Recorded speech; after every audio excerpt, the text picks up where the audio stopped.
New York. More than 4 decades after Hal Holbrook stood smoking in a darkened parking lot, urging Robert Redford's Bob Woodward to follow the money, the famed Watergate source Deep Throat is, in cinematic terms, finally stepping out of the shadows. Mark Felt, the man who brought down the White House, is a kind of bookend to Alan J. Pakula's 1976 masterpiece All the President's Men that gives a belated big-screen close-up to the man who was, until he revealed himself in 2005 as the Washington Post's famous source, shrouded in mystery. But whether Mark Felt adds clarity to the legend of Watergate or further mythologizes it is up for debate. Bob Woodward and Carl Bernstein, the famed journalists whose reporting earned the Washington Post a Pulitzer Prize, say Peter Landesman's film overstates the importance of Felt in untangling Watergate, portraying him as a puppet master pulling the strings that would, as the subtitle asserts, topple Richard Nixon. Felt, then the number 2 official at the Federal Bureau of Investigation, played an integral role in exposing Nixon's attempted cover-up. But by depicting Felt as the grand orchestrator of the president's demise, Woodward and Bernstein say, Mark Felt distorts the history and lessons of Watergate. Felt played a role, at times a courageous one, Woodward told the Associated Press. But this portrait of him as the man who brought down the White House just isn't accurate. Woodward and Bernstein voiced their concerns with Landesman in an email to the filmmaker last October that they shared with the Associated Press. They implored Landesman to drop the subtitle, calling it demonstrably false.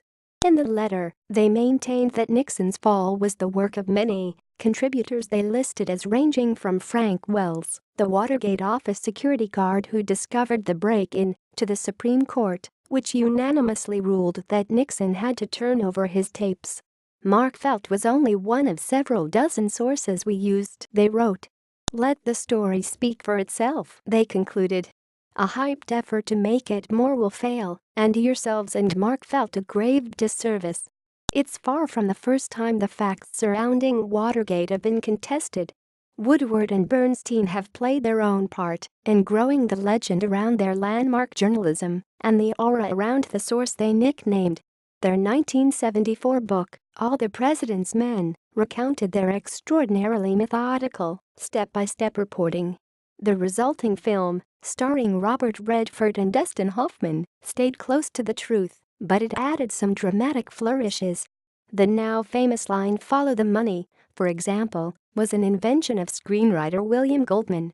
In response to Woodward and Bernstein's comments, Landesman, a former investigative journalist himself, whose previous film was the 2015 docudrama Concussion with Will Smith, suggested there were parallels between the approaches of the two films.